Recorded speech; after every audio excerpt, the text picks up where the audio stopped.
I'm your host, Marsha Florence for Just Ask. Today's show, ladies and gentlemen, is elder care law and the 5 most common mistakes. Hurry back and join us.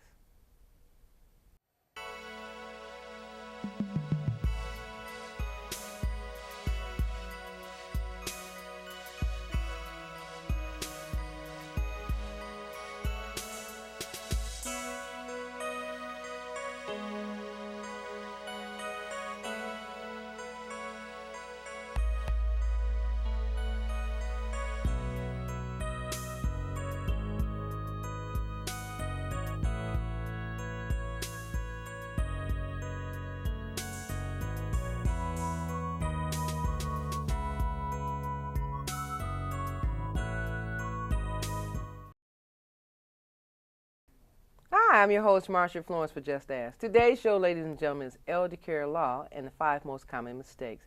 We have a returning attorney with us, Attorney Jim Schuster. Good morning, Jim.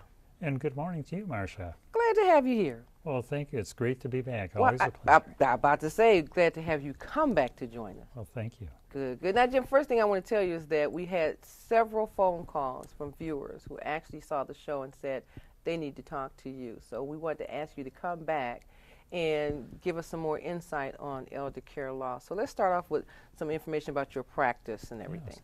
Okay, well, I'm what we call an elder law attorney. I practice in the field of elder law, and I'm a certified elder law attorney. There's only 17 in the whole state of Michigan. Actually, I've been a lawyer since 1978, but I've been doing elder law for about the past 22 years now. And I'll say that there aren't many lawyers who really specialize in the area. There's many lawyers who say we do everything, but when it comes to certified elder law attorneys, only 17 in the state. 17. Yeah. And you just happen to be one of the 17. Oh, that's right. Okay, top of the game. Okay, okay, well, that's wonderful. Now, when the viewers actually saw the first show that you came in on, you know, they were enlightened by the fact that you had some materials that you could give away, the books and stuff, but they were also pleased at hearing about the fact that there is someone that represents both the elder parent and the child. So give us a little insight on how that works, which one, you know, is really the one that you'd have to service. Okay, the way we usually conceive it, now it's true a child could hire us for the child's own purpose, you know, concern about a parent. However, usually the focus is on the elder, is on the parent, and an attorney can, if you will, represent the group, if you will, if there's a common interest and there's no conflict, okay? So that way, if the child, most often the daughter, but sometimes the son, is helping mom with whatever problems she may have, maybe she's having medical issues, maybe she's having surgery coming up and she wants to get everything in order, as long as the children are working for the parents' goals and interests, then the lawyer can represent, if you will, the whole group, the family, if you will. Okay. Okay, and that's if the family is willing to work together as a family to say we need to have legal representation. Yes, with the elder in charge, and everybody's doing what the elder wants, yes. Okay, okay, because sometimes it seems like the younger generation is taking over and the parents no longer have a voice. And that is what exactly should be avoided, because the parents are not children anymore. They are still parents, they are still people, they still have their need to be in control of their own lives. And for somebody to take over, nobody wants that. Nobody wants that. Right, you know, but like, for instance, you know, when a parent gets of a certain age, say like mid-70s, 80s, and the adult child is taking him or her to the doctor, instead of the parent telling the doctor what the problem is, the child say, well, my dad is experiencing pain in his lower back. Yeah. Shouldn't the parent still be able to tell the doctor, I'm experiencing pain in my lower back? Well, of course the parent should, and really the doctor should be listening to the parent, but you know, Marcia, there is that sort of emotional, personal dynamic that goes on. And what I mean by that is everybody says, and sometimes you hear children say, Mom, try harder. Every elder wants to stay independent. Every elder wants to stay in control. And quite frankly, every elder minimizes their conditions to the doctor, it seems. So the elder will often say, well, I'm not having a problem. Then the daughter will have to pipe up and say, Mom, oh yes you are. Right. I remember that time that you almost fell and you said that happens a lot. You know, things like that. Also, it is one of the things we have to realize is that with aging, and especially let's say after age 85, a person's hearing is becoming challenged. And if the doctor, and nobody wants to admit they can't hear, so they'll shake their head and they'll say yes. Oh, yeah. So the daughter might ask, okay, Mom, what did the doctor say? Oh, he said I was fine. But, that kind of thing goes on. And then also as people get even older, their ability to remember things in order, and medical treatment can be very complicated, becomes very challenging. So yes, it is true, as I say, as we get older, we still are adults, we still want to be in control, but let's face it, while we may want to be forever young, I always say the spirit is willing, but the flesh is weak. Okay, how true. Okay, well, now you caught me off guard with that one. Okay, well, because a lot of times in the transition of life, the parent is not saying that they can't talk and they can't remember, but the kids automatically feel as though it's time for me to take over now, So I kind of wonder, is it based on health conditions that the adult child feel like they should step into place, or is it just a common thing that adult children automatically start to take control of the parents? Well, now typically, I would say, once again, I have to give you the caution, I do only work with functional families. I will say there are dysfunctional families, there are children who are addicted to whatever it might be, and I say not just drugs, but some people can be addicted to the casino, or some children may not be able to keep a job and forever need money. So they have their own reasons. Maybe that's why they want Mom to move in their house. Mom, we'll watch over you, but we also need that Social Security check coming in.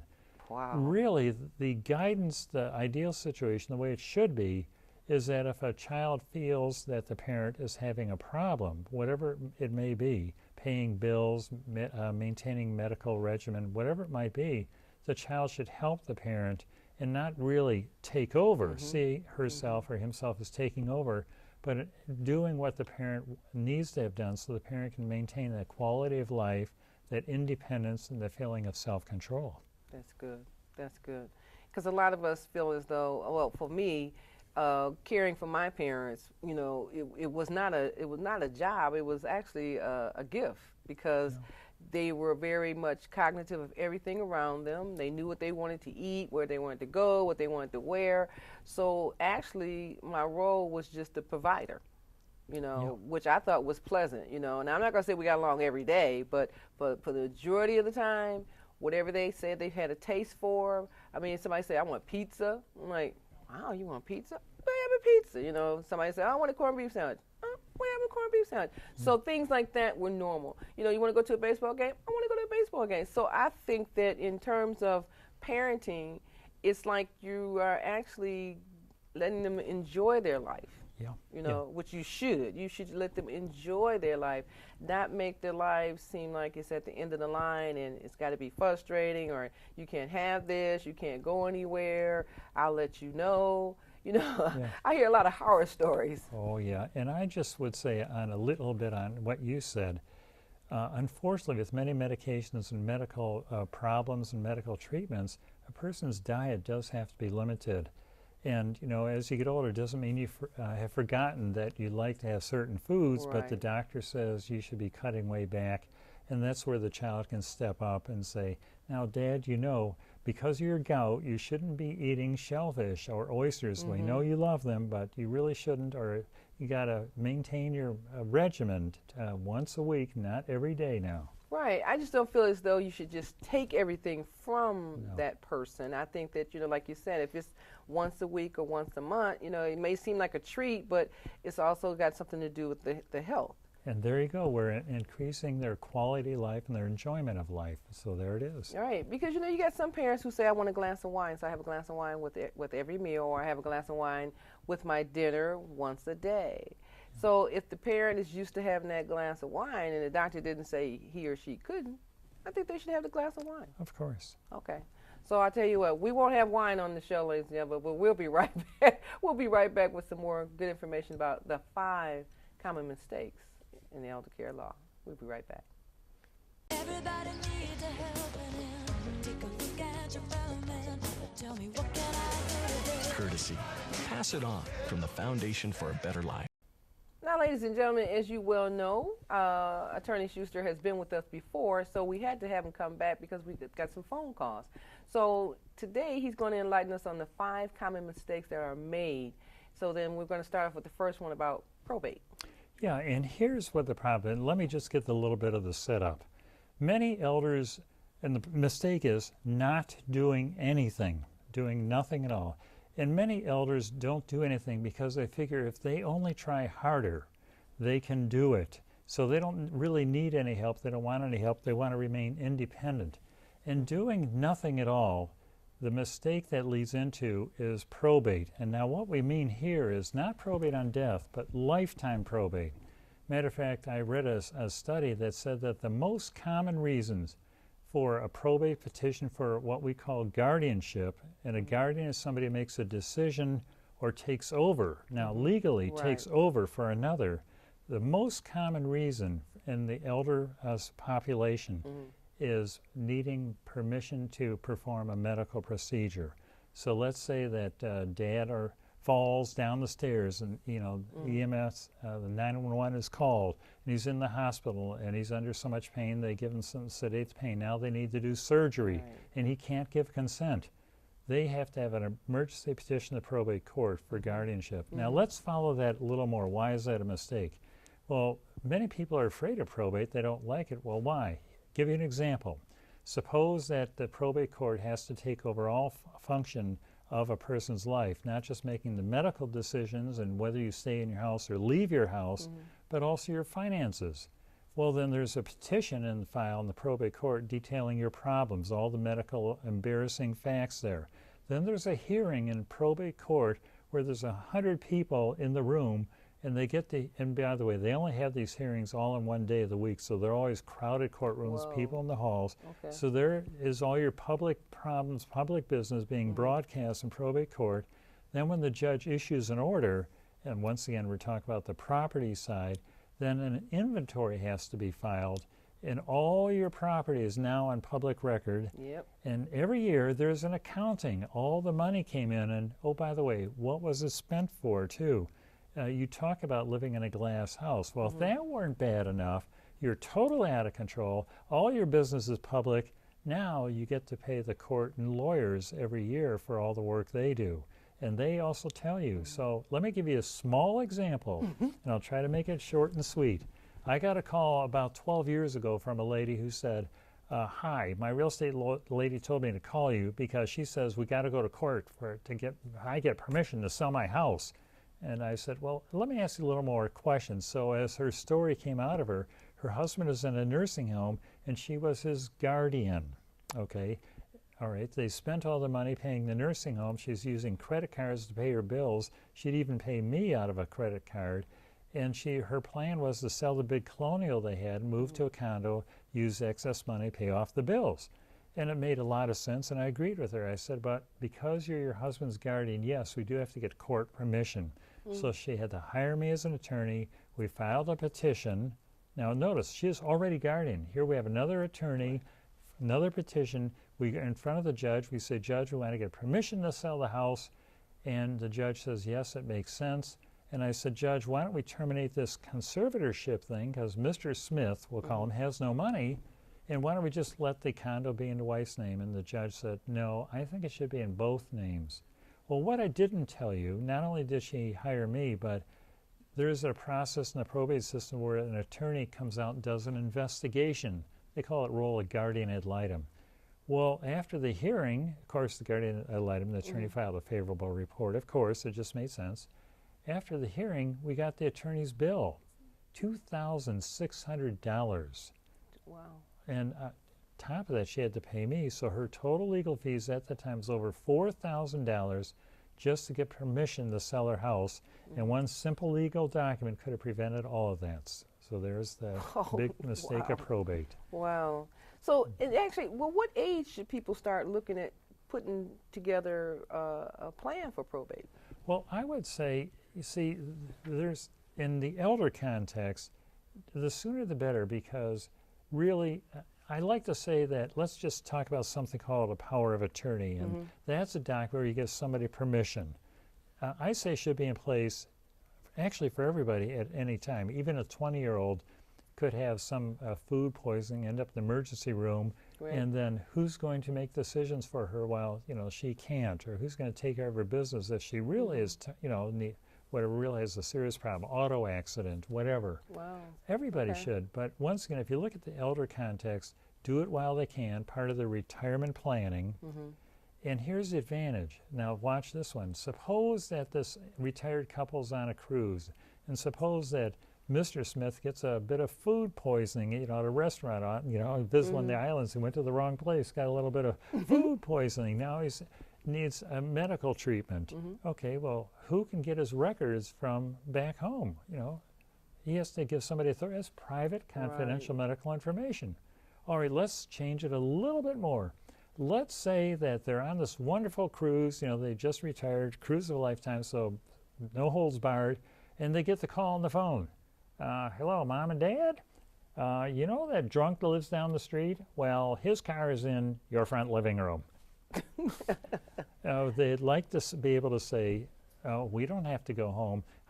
Call the insurance company, hire the contractor, and work that out. What they'd like to say is, there's a power of attorney in my desk drawer. Pull it out, call the insurance company, call the contractor. We'll see you in 2 weeks. Wow. Just There that you go. simple. That's simple. Okay. But that's something that the everyday person doesn't know. That's true. That's right. That's something true. the everyday person doesn't have a clue of, and they're just so intense about, well, I'll worry about that when I get older. A lot of people say, I'll worry about that when I get older. But so you're saying, really, probate and power of attorney people, there is no set time. No, I would say the mistake is doing nothing, and actually everybody should have it in place, but because everybody thinks they'll be forever in control, then at least maybe when you're older and you're in your 70s and you realize life gets tricky, then for sure, don't wait. Right. Now this next one I'm going to ask you about, I know it's going to take us over into another moment, but joint accounts with your children. That's a big mistake. I knew you were going to say that, and I'm like, it is. Okay, so tell us why you think that's a big mistake. Okay, well, once again, let's caution this. I'm an attorney. People see me when they're having problems. Nobody calls and makes an appointment with an attorney and saying, hi, it's going great. All right, we see mistakes. So what are the risks with having a joint account with your son or your daughter? Well, if they have bad luck, your account has bad luck. Let's just say we're in the recession of a couple years ago, right? Suppose that your son has gotten laid off from work, and suppose he loses his employer-based health insurance, and suppose now he has huge medical bills and has to file bankruptcy to try to, because his house is in foreclosure, he's losing everything. Well, if he's joint in your account, the trustee in bankruptcy says, well, I see a nice little pile of money, and they can grab it. Whoa. Now, I know it's an extreme mistake. Suppose that, a smaller mistake, suppose that daughter is joint in your account, and she has a credit card account, your bank at the same bank. So she has a credit card with the bank. We won't name any names. So you follow that. Your bank, her bank, the same thing. She has a credit card. And suppose that maybe she gets laid off and she's way behind on her bills. So what can and the bank has the credit card, right? Right. They can grab money from any account her name is on. They can grab money in your account to pay her bill. Whoa. As a matter of fact, there's a news story, my final little example of just a few years ago. I always like to embellish it, so hope you don't mind. Nope. Let me know if we're going overtime. Okay. Goes like this.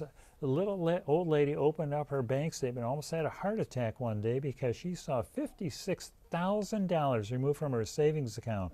So she got on the phone with her daughter. Daughter said, Mom, I'm going to be there. We're going to take you to the bank. We'll be there in 20 minutes. And they were. So there they were at the bank, sitting at a little desk in front of the manager, and the manager's typing on his little computer keyboard. He said, yes, I see.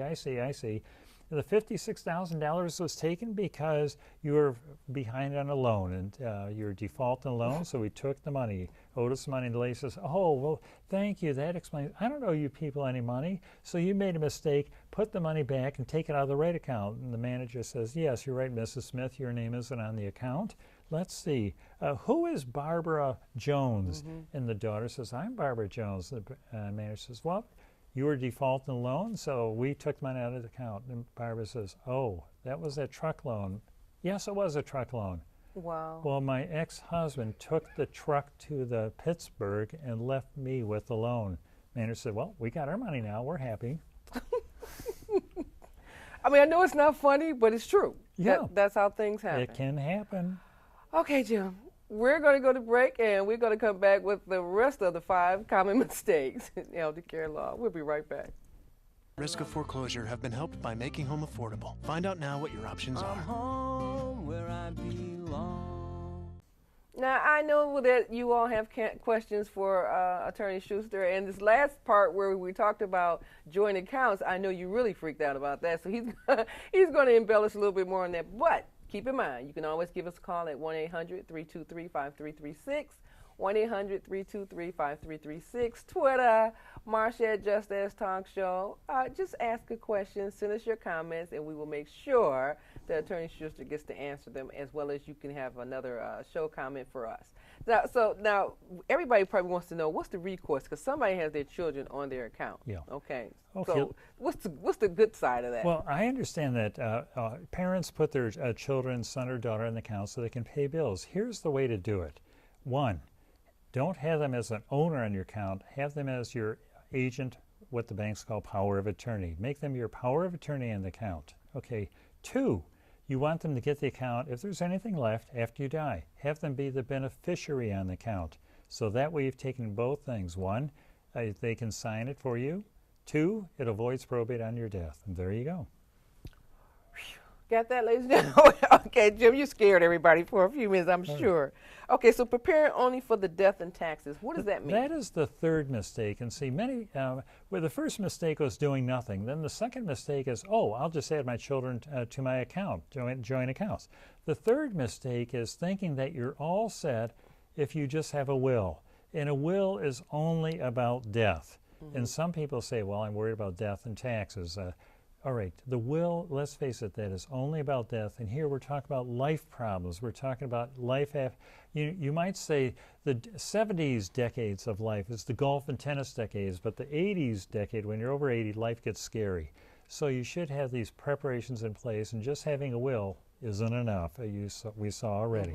Okay. Okay, because that sounds like what most people do is just have a will. No, they should have the will, the power of attorney, the health care power of attorney for medical matters. And by the way, you know how formal health care has gotten.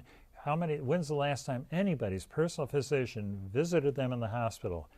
Hasn't happened at least 10 years. Now you have the hospitalist and this hospital group doctors you never met before, won't see again. Right. Okay, the medical power of attorney, and then you have the HIPAA privacy, and you have all those other things. Okay, the next one, the general durable power of attorney. How many times have any of your listeners called and said, like to the insurance company, they'll say, are you the insured? And what if their only answer is, no, I'm not the insured, but I'm joint on the accounts. Hello? Anybody there? Hello? Okay. All right. Right, the confusion of which role you are. Right, so there you go. So don't be prepared for life. Will, healthcare power of attorney, general durable power of attorney. Sure, some people would need a trust. Not everybody. Some people could use a trust. It's a story for another day. You know you're going to be back again because somebody's saying at home, oh, no, I got another question. But the one I had on the top of my list is paying caregivers under the table. Very risky, very risky. Once again, the caution is some people say, well, I'm doing that. All right, what should you be doing? You should be paying taxes. You are an employer. They are an employee. Under the IRS view, they are an employee. You should be paying your employer's share of their FICA taxes, Medicare tax, Social Security tax. They should be contributing part of their wages for the Medicare tax, Social Security tax. What if they aren't? The IRS zaps the employer. They don't go to the employee. They take it all out of your hide. Now let's go to the next step. Suppose that we have a lady from the neighborhood, in Mama's house, and suppose that suddenly some things just are missing, and we're not saying she took them, but they're not there anymore. Right. All right, then what? Suppose we say, okay, I know you've done a good job, and I know we really appreciate your help, and I know it was kind of hard because you busted your knee a bit with going downstairs to laundry. I know that, but still, we appreciate it, but don't come back Monday, okay? This is your last paycheck. What can this lady do?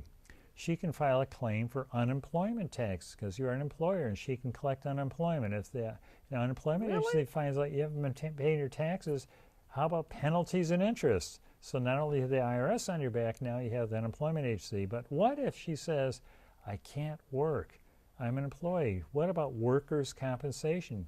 I should have my medical bills paid for, and I have my work loss paid for. She could file a workers' comp claim. Then you get zapped again, big time. Finally, suppose, let's say it's not a lady in the neighborhood, suppose it's a child, let's say it's the oldest daughter, and while we're not really paying under the table, sure, we're giving her money for her expenses and her bills, and oh yeah, we put her joint on the account because after all, she's mom's right arm lady. Yeah. Suppose when mama dies, then the daughter says to the other children, I'm on this account, it's all mine. She meant for me to have it. You kids weren't anywhere to help her. I did it all. So I get everything. What do? Hire lawyers and go to court and fight it. Oh, yeah. So there you go. Whoa. So you might say, what is the prescription? Whenever there is serious caregiving going on, if a child, has to quit her job, or maybe she got laid off, doesn't take another job, or you're hiring a lady in the neighborhood, my only advice I can give is see an elder law attorney. Now, if that weren't scary enough, one more thing. If somebody goes to a nursing home, within 5 years of having a paid caregiver in a home, unless the contract is in writing and done according to the Medicaid standards, Medicaid will say every dollar you pay that person, you have given away, you have divested so you can qualify for Medicaid earlier. We're not paying the nursing home for months and months. It might be 6 months, might be a year. Do it right. Don't pay under the table. It's a lot. It's a lot to, well, not a lot, but these are things that we don't think about and don't know about. Right. Okay, so that's why it's elder care lawyer. That's right. Okay, now, so we've got only a couple of minutes, and I want to go over the book, Government Benefits, VA, and Attendance, and Medicaid. Okay, tell us what that's about. about. Okay, the VA aid and attendance benefit can pay like $2,200 a month and bring that money into the household for a husband and wife, or $1,100 plus a month for a surviving spouse if the veteran is a wartime veteran, served during time of war. That's all, Vietnam, Korean conflict, you name it. Okay. But they're net worth limited, so if somebody files a claim too soon and they have too much money, VA will deny it. See an elder law attorney, get your affairs set up. We can still make asset transfers. Medicaid, same thing. Medicaid has very strict asset rules, and a lot of people think they got to spend all their money. No, they don't. They can save a lot, and if we paid caregivers under the table, we can fix that too. But see a lawyer before applying for Medicaid. Even when a family member goes in the nursing home, see an elder law attorney. There you go. Jim, I'm telling you, you're going to come back. Ladies and gentlemen, I hate to close like this because I know you're at home saying some more. But as usual, Jim has always provided us with a book. This one is Life Planning Issues for the Elderly and Caregivers. What do I need to know? And this is the short version. Now, is this another free book? Yes, it is. And everything we talked about is in there, too. And look at there. Okay, right. And I like the fact that you have not only just given us the information, but you have a book that provides the same materials in case you didn't get the answer. Okay, so I know somebody's going to call and say, can I get that book? Okay, 1-800-323-5336. All the information's at the bottom of the screen. Okay, Jim, will you come back again? People are going to keep asking for you, so you're going to come back again? My pleasure, I will. Okay. Well, ladies and gentlemen, I'm your host, Marsha Florence with Just Ask, and you know what I always say. Now, you have a show idea, you should give us a call. You can email us, Twitter, all that good stuff. But I'm your host, Marsha Florence with Just Ask. What do I always say? If you know someone with a disability, or if you just have a general question, don't be afraid to ask. Just ask. I'm your host. Thank you.